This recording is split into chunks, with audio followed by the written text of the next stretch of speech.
शुभ मंगलम। आज 12वीं कक्षा के हिंदी के विद्यार्थी आरोह भाग 2 के प्रथम पाठ आत्म परिचय से परिचित होंगे। आरोह के प्रथम पाठ आत्म परिचय हालाबाद के सर्जक कवि हरिवंश राय बच्चन द्वारा रचित रचना है। सबसे पहले हम लोग ये जाने कि कविता होती क्या है, कविता नाम पड़ी क्यों। आदि कवि वाल्मीकि ने तमसा के तट पर क्रौंच का वध देखा और क्रौंच के वध के पश्चात क्रौंची का विलाप होने सुना। कविवर के मुंह से स्वतः ये शब्द श्लोक के रूप में फूट पड़े। क्रौंची के पीड़ा जनित वेदना जनित श्लोक ये है। मां निषाद प्रतिष्ठाम त्वम गमः शाश्वती समा यत् क्रौंच मिथुनादेकम वधि काम मोहित। अर्थात कविता के प्रारंभ में ही वेदना है। वेदना प्रसूत जो हमारे मुंह से शब्द निश्रित होते हैं वही कविता है। आचार्य रामचंद्र शुक्ल ने भी कहा है, आत्मा की मुक्तावस्था ज्ञान दशा कहलाती है, हृदय की मुक्तावस्था रस दशा कहलाती है। हृदय की मुक्त साधना के लिए मनुष्य की वाणी जो शब्द का विधान करती है वही तो कविता कहलाती है। बाद में हम देखें, सुमित्रानंदन पंत जी ने भी कहा है, जो प्रकृति के सुकुमार कवि हैं, वियोगी होगा पहला कवि, आह से उपजा होगा गान, निकलकर आंखों से चुपचाप, वही होगी कविता अनजान, वही होगी कविता अनजान।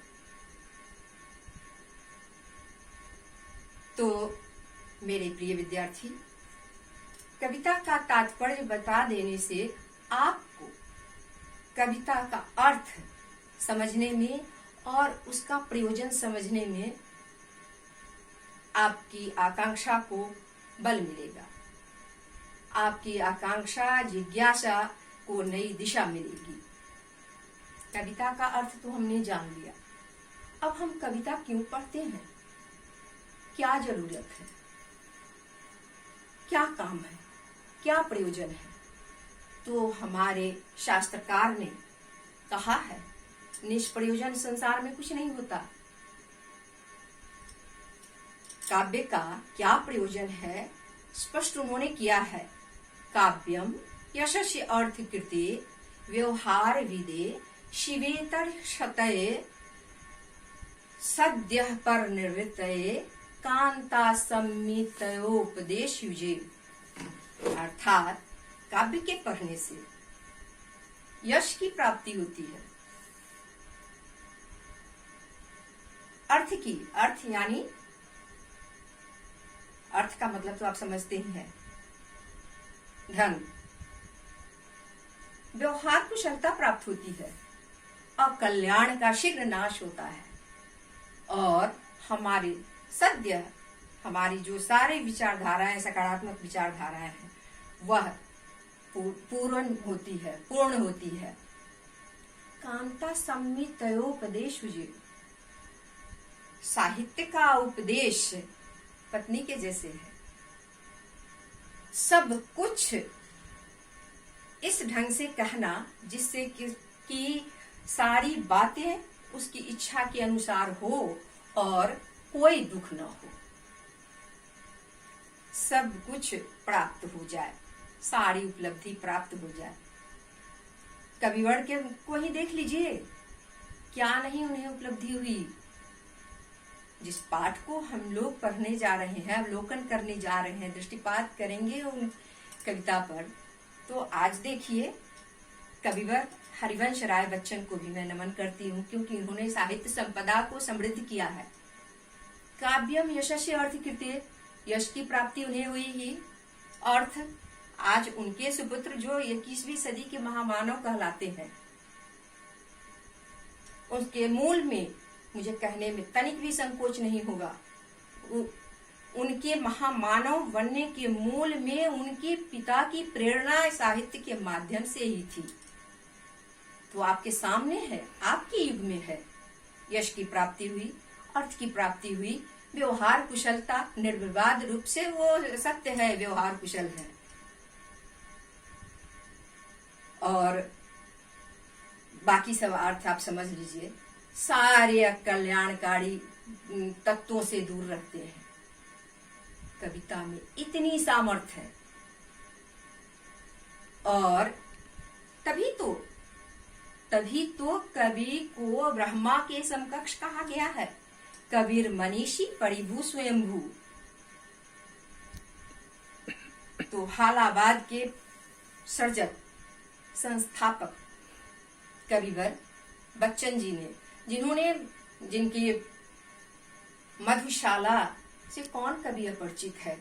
आज भी कवि सम्मेलन की वो जान है।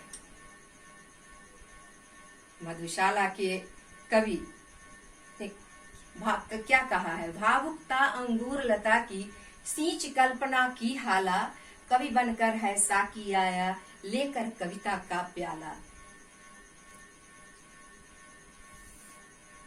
कभी नहीं खाली रहता है, लाख पिए 2 लाख पिए, पाठक गण है पीने वाले, कविता मेरी मधुशाला। उनका जीवन ही मधुकलश के समान है। तो आज कविवर की कविता को हम देखें। मैं जग जीवन का भार लिए फिरता हूँ, मैं जग जीवन का भार लिए फिरता हूँ, फिर भी जीवन में प्यार लिए फिरता हूँ। कर गया किसी ने झंकृत, जिनको छूकर मैं सांसों के 2 तार लिए फिरता हूँ। मैं सांसों के 2 तार लिए फिरता हूँ।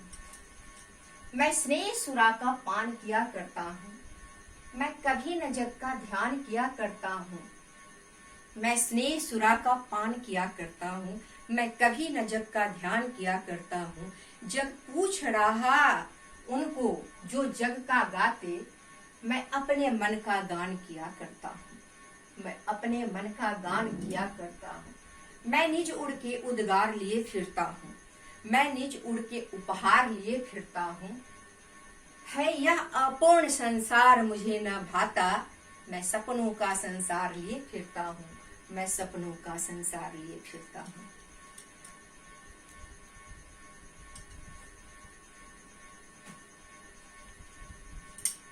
काव्य पढ़ने से हमें 2 प्रकार के आनंद, 2 प्रकार के, एक काव्य के भाव पक्ष का आनंद, दूसरे शिल्प पक्ष का आनंद। अर्थात काव्य की उपलब्धि, काव्य के रस की उपलब्धि, काव्य के सौंदर्य की उपलब्धि 2 बातों पर निर्भर करती है। एक भाव पक्ष, दूसरा कला पक्ष। भाव पक्ष में हम देख रहे हैं कवि का भाव अर्थात अर्थ व्याख्या, तथ्य और विचार दृष्टि। कला पक्ष, जिसे हम शिल्प पक्ष भी कहते हैं, उसके अंतर्गत बिंब, प्रतीक, मिथक, अलंकार, शब्द शक्ति, रस, छंद इत्यादि का समायोजन होता है। तभी जाकर कविता पूर्ण सौंदर्य और पूर्ण अर्थ दे पाती है। जब मैं जग जीवन का भार लिए फिरता हूँ, भार शब्द बड़ा बोझिल है, व्यक्ति अपना भार तो उठा नहीं पाता। ये संसार का भार लेकर चलना कितना मुश्किल, कितना जटिल काम होता है। फिर भी कविवर ने विरोधी परिस्थितियों को एक साथ समन्वय करके संसार में आगे बढ़ते हैं। साहित्य की सृष्टि ही तो इसलिए होती है, आत्मविस्तार के लिए, और दुख और सुख दोनों को साथ लेकर चलना बड़ा मुश्किल काम है। कविवर ने एक साथ बेबाक से पूरे निष्ठापूर्वक व्यक्तिगत अनुभूति संसार के समक्ष रखी है। व्यक्तिगत दुख साहित्य के साथ उन्होंने न्याय किया है। मैं जगजीवन का भार लिए फिरता हूं, फिर भी शब्द में बड़ा सौंदर्य है। जीवन में प्यार लिए फिरता हूं। प्यार होता क्या है? प्यार प्रतिदान नहीं चाहता। प्यार का संबंध एक आत्मा से दूसरी आत्मा तक का होता है। वह ज्ञानेंद्रियों पर आधारित नहीं होता। ज्ञानेंद्रियों का आकर्षण का केंद्र प्यार नहीं होता है। प्यार आत्मा से आत्मा का मिलन है, और वो मिलन बिंदु जब संसार में प्रसरित होता है तो वो बिंदु सिंधु बन जाती है। वह मिलन बिंदु एक आत्मा से दूसरे आत्मा के मिलन बिंदु का जब विस्तार होता है तो व्यक्ति व्यष्टि से समष्टि की ओर चलता है। कविवर को देखें, इसमें स्नेह में बड़ा आकर्षण है। बिना स्नेह के व्यक्ति जीवित रह नहीं सकता। वो आध्यात्मिक अलौकिक ऊर्जा प्रदान करती है।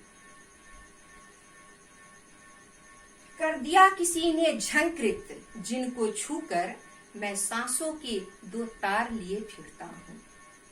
किसी शब्द को आप देखिए, कर दिया किसी ने झंकृत जिनको छूकर, ये कौन व्यक्तित्व है? व्यक्तित्व की निष्ठा पराकाष्ठा पर पहुंच गई है। तभी तो घृणा, द्वेष, बैर, संघर्ष, अपमान का कड़वा घूंट पीते हुए भी संसार में प्यार बांटते हैं। वो व्यक्ति जो ऊर्जा प्रदान करता है, जो उष्मा प्रदान करता है, जो आध्यात्मिक शक्ति प्रदान करता है, प्रेम की शक्ति प्रदान करता है, वह व्यक्ति अमूल्य है। और उसी के बल पर ये जीवन में प्रेम का पाथेय लेकर कभी आगे बढ़ रहे हैं। आगे हम देखते हैं फिर, मैं स्नेह सुरा का पान किया करता हूं। मैं इसको, आप सभी वैज्ञानिक युग में जी रहे हैं। विज्ञान के अभाव में हम लोग एक कदम नहीं चल पाएंगे। तो आपके सामने मैं विज्ञान से ही उदाहरण दे दूं कि ये कोई शब्द कौन किसके लिए सटीक हो सकता है। जैसे आप प्रयोगशाला में, विज्ञान की प्रयोगशाला में आप ऑक्सीजन गैस बनाते हैं, उसमें 4 भाग पोटाशियम क्लोरेट, 1 भाग मैग्नीज डाइऑक्साइड मिलाते हैं। आप देखते हैं प्रतिक्रिया होती है, प्रतिक्रिया के पश्चात आपको ऑक्सीजन गैस मिलती है। लेकिन मिलाने वाला पदार्थ तत्व मैग्नीज डाइऑक्साइड ज्यों का त्यों रहता है। उसमें न विस्तार होता है, ना ही ह्रास होता है। ये होता है आध्यात्मिक शक्ति। हम जिससे प्रेम करते हैं उसको हम ऊर्जा प्रदान करते हैं, बदले में हम कुछ नहीं मांगते, और ना ही हमारा ना विकास होता है, ना ही हमारा विनाश होता है, बल्कि हमारे कारण, प्रेम करने वालों के कारण जिससे प्रेम करते हैं उसका उत्कर्ष होता है, और उसका उत्कर्ष पराकाष्ठा पर पहुंचता है। मैं स्नेह सुरा का पान किया करता हूँ। सुरा शब्द में बड़ा ही आकर्षण है। सुरा मदिरा, मदिरा का पान करते हैं अपने सब दुख भुलाने के लिए। मदिरा का पान करते हैं अलमस्त जीवन जीने के लिए, मदमस्त जीवन जीने के लिए, मस्त जीवन जीने के लिए। कवि को प्रेम रूपी मदिरा मिला है, जिसको पीते अघाते नहीं है। मैं स्नेह सुरा का पान किया करता हूँ। मैं कभी न जग का ध्यान किया करता हूँ, क्योंकि संसार विभिन्न प्रकार के उहापोह झंझावात का संगम है। संसार जब आप अच्छा काम करेंगे वही संसार आपको शाबाशी देगा, जब आपसे थोड़ा भी अच्छाई की जगह एक पायदान आप नीचे आ गए, ये संसार नहीं समझेगा कि आपका कारण क्या है नीचे आने का। तो इसलिए इस संसार में आगे बढ़ने के लिए निश्चल प्रेम का पाथेय लेकर कभी आगे बढ़ रहे हैं, और इसलिए जग का ध्यान नहीं करते, मस्त है। आगे देखें, मैं निज उड़ के जब पूछ रहा उनको जो जग की गाते। संसार स्वार्थी है और जिसमें लोभ और यश की आकांक्षा होती है, वो किसी की बात, सही बात को भी सही नहीं समझता, गलत समझता है, और गलत बात को भी सही समझ लेता है, क्योंकि वो जानता है कि जो समर्थ है, समर्थ की बात नहीं मानेंगे तो हमें लोभ और लाभ की पूर्ति नहीं होगी, हमारी यशो कामना की पूर्ति नहीं होगी। इसलिए लोग ठकुर सुहाती बात करते हैं, कभी कोई एक पसंद नहीं है, क्योंकि कभी ईमानदार जीवन जीना चाहता है।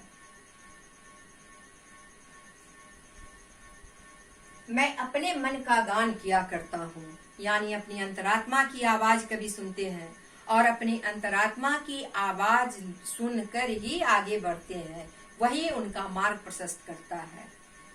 अंतरात्मा की आवाज कभी सबसे बड़ा सहायक सहायिका आपकी आत्मा होती है। आपकी आत्मा कभी धोखा नहीं देगी, वो सात्विक निर्णय देती है, आप उसके निर्णय पर ध्यान देंगे। हर सही गलत काम के पीछे वो आपको आगाह करती है। इसलिए कभी अपनी आत्मा की आवाज सुनकर प्रेम के बलबूते पर सदैव आगे बढ़ते हैं। मैं निज उड़ के उद्गार लिए फिरता हूँ, अपने मन में जो सही बात आती है, वो उद्गार, वो शब्द, वो प्रेम भरी बातें संसार को देने के लिए निकले हैं। और निज उड़ के उपहार कहते हैं भेंट को, और भेंट अच्छी वस्तु दी जाती है। प्रेम से अच्छी वस्तु हो क्या सकती है। निश्चल प्रेम बड़ा मुश्किल से मिलता है। वास्तविक प्रेम प्रतिदान नहीं चाहता। प्रेम न खेती उपजय, प्रेम न हाट बिकाय, राजा प्रजा जही रुचय, शीश दे जाए। अर्थात ये समर्पण, बलिदान, त्याग के पश्चात मिलता है, और वो उपहार कभी मुफ्त में बांट रहे है। यह अपूर्ण संसार न मुझको भाता। ये संसार अपूर्ण है, वैसे तो अपूर्ण संसार है ही, हम सभी अपूर्ण हैं। पूर्ण तो मात्र एक ईश्वर है। पूर्णमदः पूर्णमिदं पूर्णात् पूर्णमुदच्यते पूर्णस्य पूर्णमादाय पूर्णमेवावशिष्यते। पूर्ण तो सिर्फ और सिर्फ एक ईश्वर है, लेकिन हमारी सकारात्मक सोच, हमारे जो भी परिधि है, हमारी प्यार की परिधि, हमारी सोच की परिधि, हमारी व्यष्टि के विस्तार की परिधि जो है, उस परिधि, वही परिधि हमारा संपूर्ण जीवन कहलाता है। और उसी इच्छा के पूंजीभूत रूप को प्रकटीकरण करने के लिए कवि आगे बढ़ रहे हैं। तो वास्तविक जीवन में उनके प्रेम का, उनके सिद्धांत का, उनके संसार का पूर्णतः प्रतिफलन नहीं हो पाता। इसलिए स्वप्न में अपनी इच्छा की पूर्ति करना चाहते हैं। मैं स्वप्नों का संसार लिए फिरता हूँ। स्वप्न में भी बड़ा आकर्षण है। एक एक शब्द पर ध्यान देंगे। ये है स्वप्न, पाश्चात्य मनोवैज्ञानिक फ्रायड ने कहा है, स्वप्न क्या है? अतृप्त आकांक्षा की पूर्ति ही स्वप्न है। हम अतृप्त आकांक्षा की पूर्ति, दमित आकांक्षा की पूर्ति स्वप्न के माध्यम से करते हैं। लेकिन भारतीय चिंतन धारा में, भारतीय दर्शन में क्या स्वप्न, क्या जागृत? स्वप्न देखने वाला भी व्यक्ति है, जो सोए हुए में भी सांस लेता है, वो स्वप्न भी देख सकता है। क्या जागृत, क्या स्वप्न? जिसका उदाहरण सत्य हरिश्चंद्र है। उन्होंने स्वप्न में देखा कि अपना साम्राज्य, अपनी सारी संपदा अज्ञात नाम कुल गोत्र ब्राह्मण को दान कर दिया, और सुबह उठकर उनकी बेचैनी ने उस अज्ञात कुल गोत्र नामक ब्राह्मण को खोज निकाला, और जब तक उन्होंने दान नहीं दिया तब तक उन्होंने चैन की सांस नहीं ली। ये है भारतीय चिंतन धारा, भारतीय दर्शन यह है। तो स्वप्न का संसार लिए फिरता हूँ, अर्थात जो मैंने स्वप्न देखा उस स्वप्न को साकार करने के लिए मैं संसार में जाता हूँ। जो मुझे मिला, क्योंकि संसार में हम निरपेक्ष रह नहीं सकते। भले ही संसार से हमें दुख मिले, सुख मिले, संसार के दुख सुख के झंझावात, यश मिले, अपयश मिले, मान मिले, सम्मान मिले, जीवन मिले, मृत्यु मिले, लेकिन हम इससे निरपेक्ष नहीं रह सकते। इसलिए कवि ने अपनी इच्छा की पूर्ति स्वप्न के माध्यम से, स्वप्नों का संसार लिए फिरता हूँ। स्वप्नों का संसार जो उन्होंने स्वप्न में देखा है, वो जागृत में पूरा करना चाहते हैं। कविवर की यह सोच, यह आत्मनिष्ठ सोच समष्टि के लिए एक संदेश है।